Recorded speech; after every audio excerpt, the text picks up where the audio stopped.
And to discuss the potential impact of the president's big, beautiful bill, we're happy to have with us Congressman Gabe Evans. Congressman, thanks so much for joining us.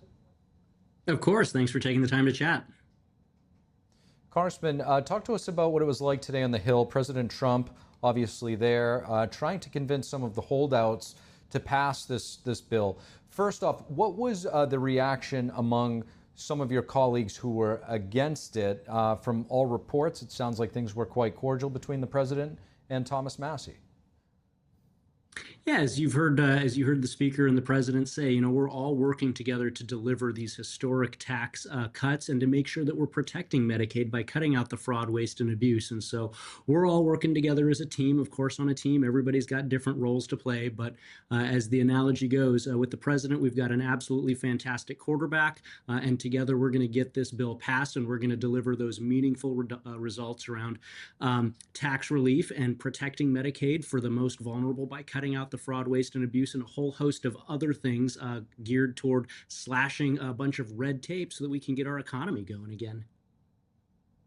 What is your, response to the argument that there aren't enough spending cuts in this package? And how did the President of the United States sort of present that to some of the folks that are still looking for more? Yeah, so we've actually already had this discussion when we passed the reconciliation resolution. So as you remember, reconciliation is a two-step process.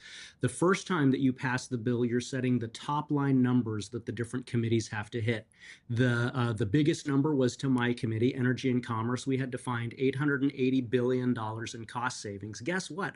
We actually exceeded that number by over $100 billion.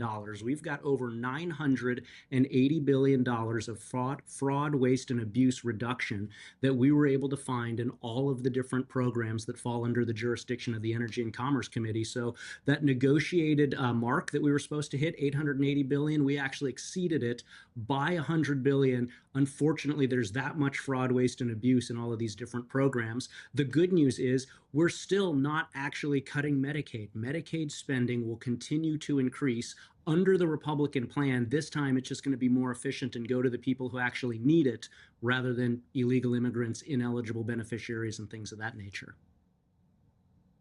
Now, the White House does say that this reconciliation package would enable more deportations as well as more border agents and actually finish the border wall that President Trump started in his first term. You're on the Homeland Security Committee as well as the Counterterrorism Subcommittee. Do you think that this bill addresses your priorities at the border? Absolutely. So you know my background. I spent 10 years as a police officer. I actually still wear my police boots in the halls of Congress to remind me where I came from and why I'm here.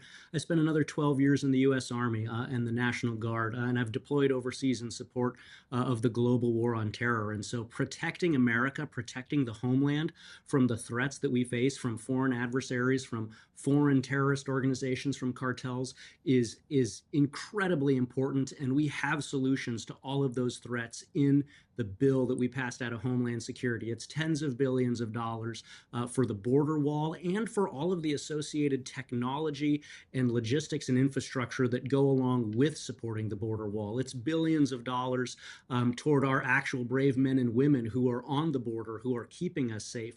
There's a whole host of other things in that bill. Going back to your previous question about spending cuts, the Homeland Security Committee was actually authorized to spend up to $90 billion. But we're fiscal conservatives. We were able to get everything that we needed passed in that bill for less than $90 billion. So we are being very efficient stewards of the taxpayer dollar while delivering. Now, the president also says the bill would ultimately incentivize Made in America products, a big part of his policy initiative that we've seen in his first couple of months. How would this actually build on the tariffs that he's put in place and the recent deals, say, with the Middle East? Yeah, so of course, we're all supporters of free trade, but free trade has to be fair trade as well.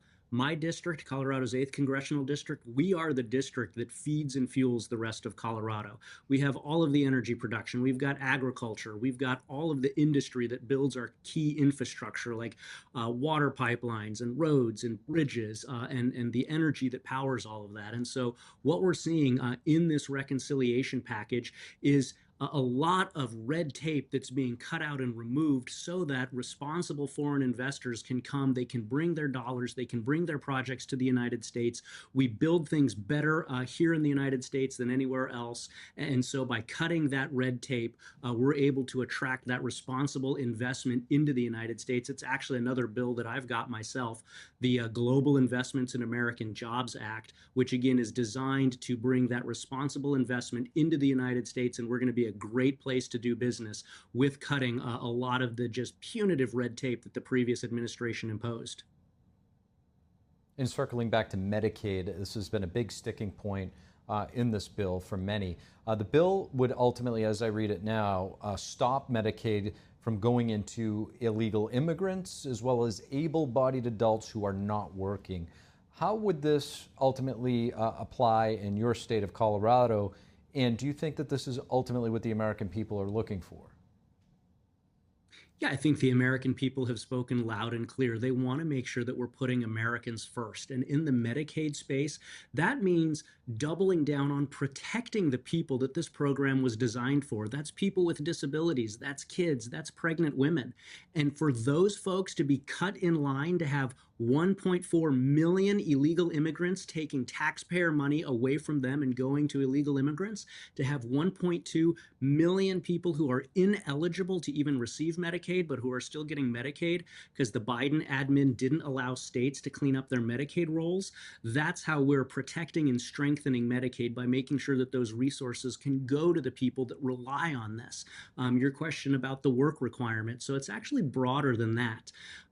In Medicaid right now, if you are an able-bodied working age adult with no kids, you're actually being subsidized by $9 federal for every one state dollar.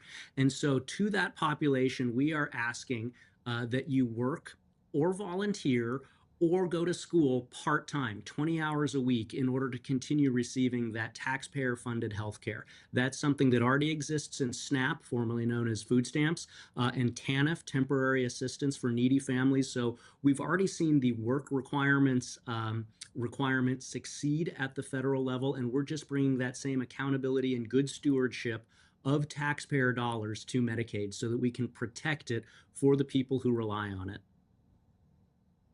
Congressman Gabe Evans, really appreciate you joining us.